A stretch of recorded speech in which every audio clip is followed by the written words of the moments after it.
has a British heritage. Bed and breakfast inns are big.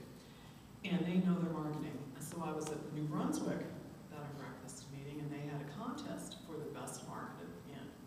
Every year they have it. And the inn that won was a couple, and they're pretty new innkeepers. They're brand new innkeepers.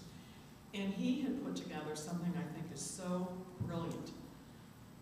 It's a landing page that talks about making their inn the headquarters for touring in that whole area that they're in. And there are tours, as there are in most places, anywhere from 2 to 3 hours away. There's a lot of interesting stuff. What he succeeded in doing was making people who wanted to go to something here and something here and something here use his property as the headquarters, and then just go out on day trips, for which, by the way, for a fee, they would provide you with a picnic basket. They had maps, they had everything on those little mini websites in their website. It's a great idea, because why should you be giving the business away to someone else for 2 or 3 more nights? Keep it for yourselves, get them there and keep them there. So having information about using your inn as a touring headquarters for your part of the state is a really strong concept. We had, was thinking about another inn that has a passion for canoeing and kayaking, water sports. There's a subject that probably has a lot of resonance here in Michigan. A lot of people come to Michigan to do water sports.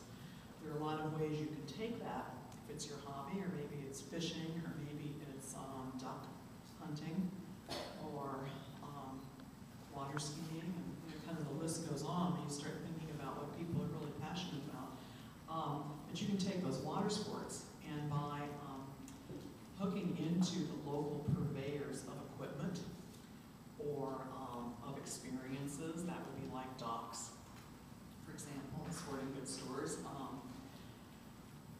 guides, fishing guides, people who are into those experiences, you can start building packages out from that to use your inn to come and do those things that people are so fond of doing.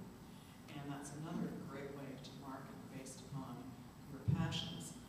Someone here brought up photography, okay? And that's kind of what I never really thought about before, but I've been thinking about it. And I can see a lot of usefulness in that. For example, if you are a photographer yourself, and are you? Yeah. Many people, well, I just got off this cruise, so I'll tell you what they were doing there. There was a gal who had a little gig on the cruise, and she was doing really well with it. She had many people in her hour-long seminars of improving your Photoshop skills so that you could post photos to your family and friends and edit them and do things with them. If you are into that kind of thing, that would make a very nice little weekend focus. There are actually people who are interested in these things and will come to do them. But beyond that, in photography, there's a tremendous interest in restoring old photographs. And that's something that would lend itself very well to an inn working with a local photo shop to help their guests get some old photos restored and maybe framed or whatever else. Just teaching people how to take a good picture when they're on vacation or out and about is a very valuable thing. You could have a photographer, perhaps someone who's written a photography book, come in and talk about their particular specialty. I see a number of inns in sort of a related field. Of course, in my mind, so many things are related to that. People who are into birding. I think of a photography, well, a lot of people like to take pictures of those birds. Birding is a huge topic, and birders tend to be people who will really spend on their hobby, and they don't go anywhere where there isn't birding. Birding is what they do. I know an inn in Missouri that has turned their property in just the course of like 3 years into a major bird hangout. And you're sitting there having breakfast, and you look out the window, in an area about like this, birds just start arriving. And they have all sorts of bird feeds set up in trees, on the ground in different types of feeders, and these birds just come in, and they are filled with birders. What's more, they're next to a state park that has a lot of bird habitat, and birds like to go there to observe. They came up with a program, a little trip, that involves going to the state park, and for nothing, zero, free, the park ranger gives the guests a tour, and out they all go with the park ranger who's providing the entertainment. They have another friend who wrote a book about birding, and he comes in and sells a few copies of books, and he talks to people about birding. It's become a whole major thing that they do. They twice a year for 3 or 4 weeks at a time. The bird activity is really great. They are packed with birders from the same program. They just run it kind of continuously. There are just so many ways that you can market your inn based upon specialty and niche marketing. Has anyone thought of anything they'd like for me to touch on? Here, any topic? In our area, right in Hudson itself, they have some beautiful old stonework buildings that the artisans from Ann Arbor came out and did many, many years ago. And I don't know what kind of an organization to contact to get a package worked up for that. Who would I? For the stone buildings? The stone buildings. Well, let's see. State Heritage. Got to give them a call. Historical societies, Historical society. architectural societies.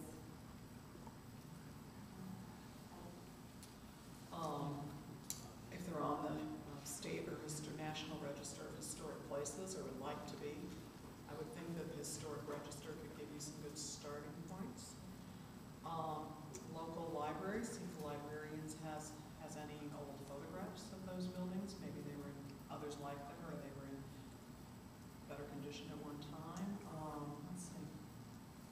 What else could you do with that? A stonemason? I mean, there are places where people would like to put in kind of low stone fences that they have in Ireland and other parts of Europe, and they actually give seminars on installing stone fences. That could be a whole subject. I have known inns that had, when someone put shoes on a horse, blacksmiths. Had blacksmithing at their inns because they had a barn and they had an interest in blacksmithing, and blacksmithing, as it turns out, is a big hobby. There's a lot of people who love blacksmithing.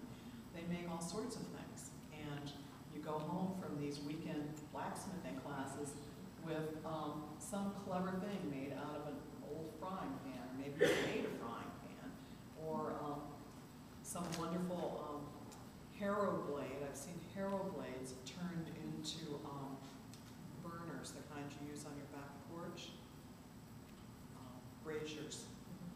And at the workshop, they made a stand, and they had harrow blades that they had collected from farms and shops and junk stores, and turned those into braziers, and people love them. All the stuff that brings folks in, when you really start to think, what's around me, what could happen here, that's why I think you folks that are on the Pike have just really have a great built-in marketing thing that would be excellent to get together on, and you've already done some great work with it. Take that to the next level and turn that into marketing. Get in touch with the folks who have the historic cars and have a rally or a tour d'elegance or whatever coming to your places. Take interest in maybe having some doll people set up some doll houses in 2 or 3 of the inns and have a doll group come in. There's a lot of people